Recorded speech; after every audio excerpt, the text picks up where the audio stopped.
is what is spirituality, and how is this spirituality connected with meditation. They are so interconnected that I can't bypass explaining little bit on that before go little bit more deeper into meditation. The word spirituality is very commonly used, and in different metaphors, in different metaphysical explanations, people interpret spirituality in so many different ways, and some of those interpretations are highly intellectual, philosophical. So it's sometimes it becomes very difficult for common people to connect spirituality with our day-to-day life. I'm trying to explore the meaning and understanding of spirituality more from our reality of life. So the word spirituality itself would provide some kind of clue. It starts with the word spirit. Spirit means self, or in yoga philosophy people say Atma. So this self, this spirit is within me. Actually it is me. So spirituality is something about me, and I am all the time there. Every action we perform, this me is always present. So spirituality is understanding, knowing all about myself, becoming aware about all myself. So this is something which is very much connected, and this essence, if we try to understand, then spirituality has a totally different perspective, and that perspective we must have before we start to do meditation. The word spirituality, because it is something to do with me, then it's a way of developing a complete understanding about myself. So you develop an awareness, self-awareness, everything about yourself, like who am I, what's my potentiality, what's my dimensions of life, what's my merits, demerits, all those things, I need to understand about myself.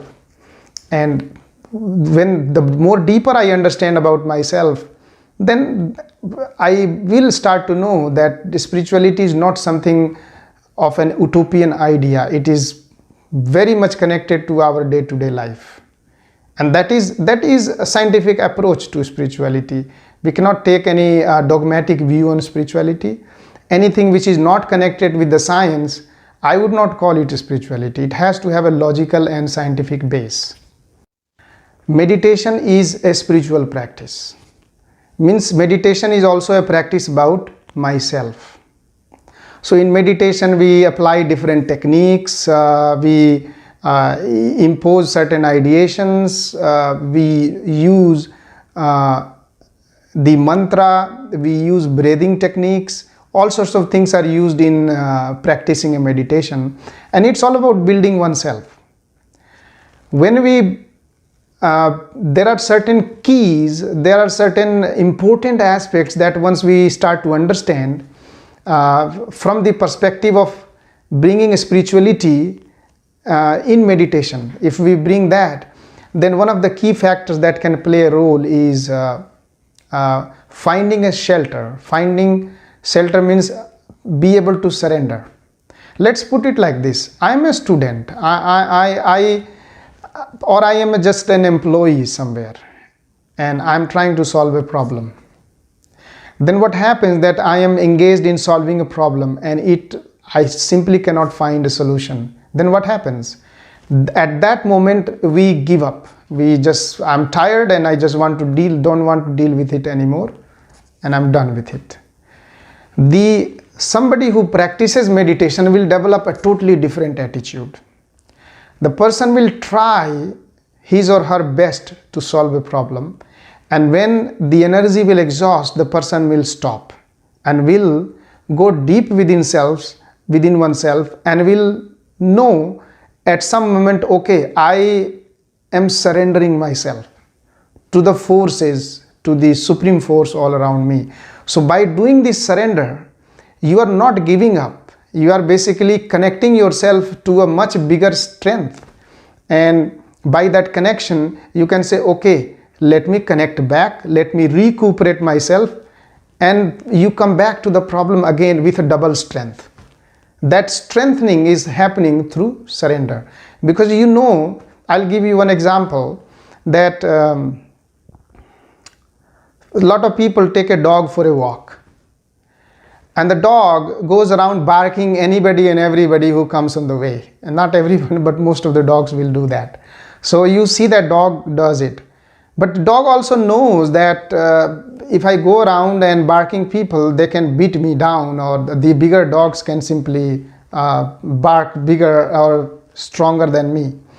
But they become fearless. The dog is fearless as long as the dog's master is there behind him. So that feeling that I have somewhere where I can take my shelter into, someone who is always there for me. So that force, that energy, that supreme force all around is always there to help me. You know, having that feeling is a feeling of surrender. You take always refuge into that. So that actually does not teach you to give up. It gives you more strength for you to come and solve the problem with double and triple strength later on. The other thing, a meditation, a contemplative meditation, a meditation which does not involve a thinking process, rather a process of contemplation or ideation. So this contemplative meditation also helps to know myself. And to know myself is a strength. And how is that a strength? I will tell you. For example, I am driving a motorcycle, and if I know the dimensions, like how tall, how long, and how wide is my motorcycle, then I know on what road, at what speed, how to drive it. So if my motorcycle, let us say, is 2 feet wide, then I know that I can comfortably drive on a road which is wider than 2 feet. And you also know that if there is a road which is narrower than 2 feet, you will not attempt to drive. Therefore, you reduce the chances of failure. Similarly, you have a car and you know the dimensions of your car, that my car is 8 feet long, 6 feet wide, and it is 5 feet tall. And because you know the dimension, you know how to drive your car. Similarly, our life is like a vehicle and mind is driving this.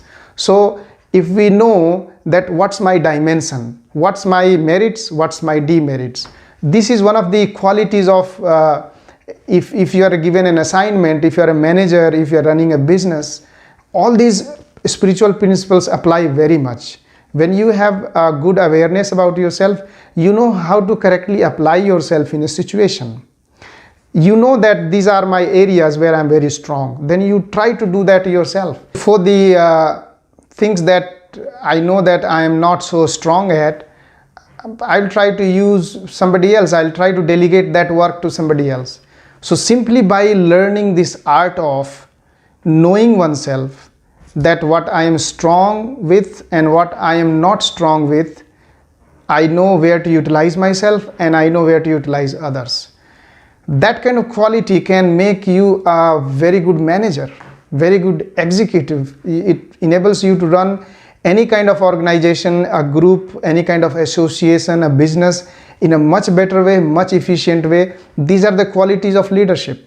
So see, this kind of attitude one can develop through meditation. As I spoke earlier, if a student is there or anybody else who faces competition in the life, then there are challenges, but those challenges can be overcome by imposing this idea of I'm connected with the source, connected with everything else, and therefore you start to look at everybody with compassion and love. So the feeling of competition goes away.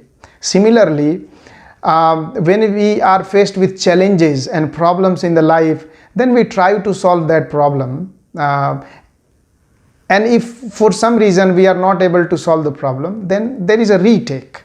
And that retake happens by being able to surrender. Surrender means taking a shelter into the supreme force, the energy all around myself. So these are the key aspects that that you strengthen by doing meditation, meditation with a spiritual orientation. Meditation not just of just one chant or relaxing, no. Meditation with a proper ideation and with a correct touch of a spirituality.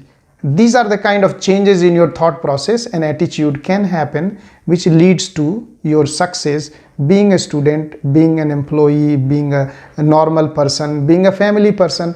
These principles can be applied anywhere and everywhere.